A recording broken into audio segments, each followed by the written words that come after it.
Thank you, Peter. Thank you, Giovanni. It's thanks to your leadership where you have created an environment and, frankly, an expectation that that's just how we operate every day. And it is in that spirit that I accept this award, knowing it's not for me. I'm accepting it on behalf of all of my incredible colleagues at BMS, and more broadly, on behalf of the many colleagues across the industry that are here today. I am so incredibly proud to be among the impressive organizations represented by the HBA. At the beginning of my career, I was lucky to have been hired at Genentech by a previous HBA Woman of the Year, Jennifer Cook. Jennifer set an example of what great leadership looks like. Thank you, Jennifer. And thank you to the HBA for all of the incredible work that you do every day. Thank you. I want to congratulate Beth, Wendy, and the rising stars and luminaries who are being recognized today, and give a special acknowledgement to BMS's own winners, rising star Amanda Lewis and luminary Jen Jen. Congratulations to all of you.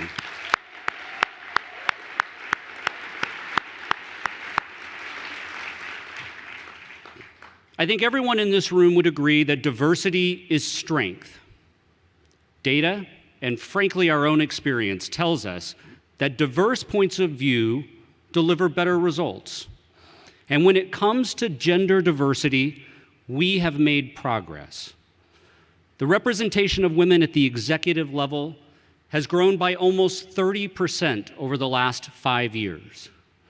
This is an important area that we can see, measure, and frankly congratulate ourselves on the progress that we've made. But underlying this success are a whole series of issues that we need to get real about. These are the more subtle challenges that are arguably a bigger part of why we haven't yet achieved real gender parity. Day-to-day gender biases are by their very nature easy to overlook, and they abound. You have to wonder, why do we still allow meetings to be scheduled at times when working parents, more often than not working moms, struggle to attend? As a female employee said to me once, drinks after work sounds great until I have to navigate the personal horror show that is scheduling my family.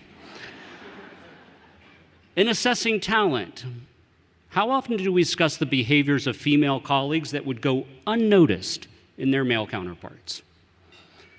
And how often do we see still undermining behaviors from mansplaining to talking over colleagues that go unaddressed in meetings? These are just a few examples of the more subtle but persistent challenges that are collectively undermining women in the workplace.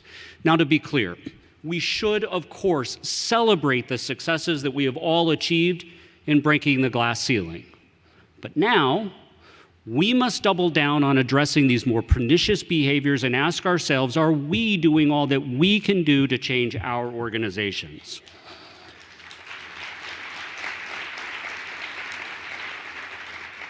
The power of these subtle moments and the role that I can play was brought home for me with this event.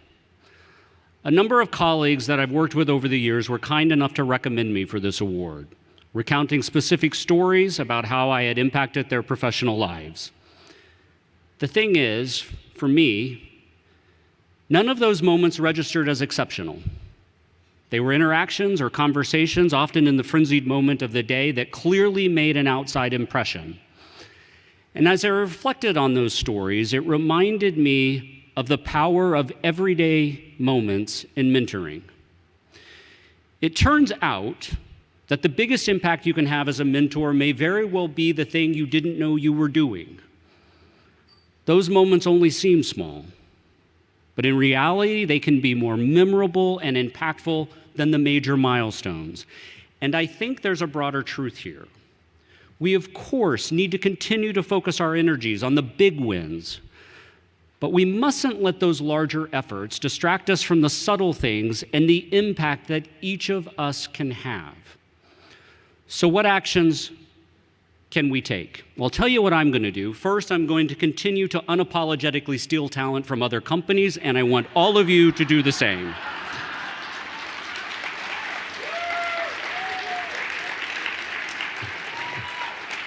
When we compete for the best female talent, we expand our possibilities for women, for our organizations, and given the industry that we are in, for the patients we serve.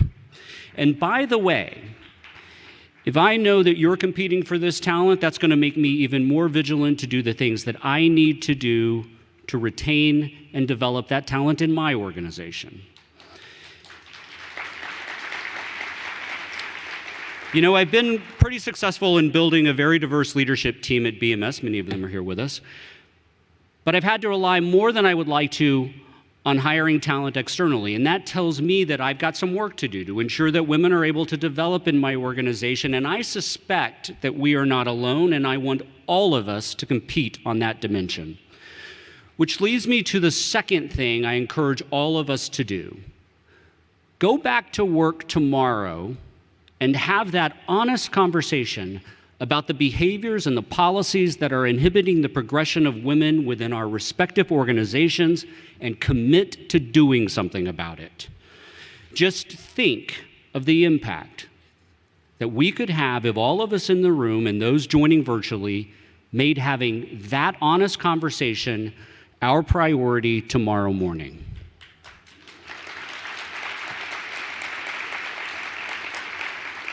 I have seen the way that our big and not so big actions can make a difference. And we need to come together if we are going to meaningfully address these more challenging issues and make a difference. I have been so fortunate in my life to have people instill in me the importance of making a difference, whether it's my early mentors, my former teams, my incredible family, and the talented team at BMS. And I would not be on this stage without all of you. So, from the bottom of my heart, thank you.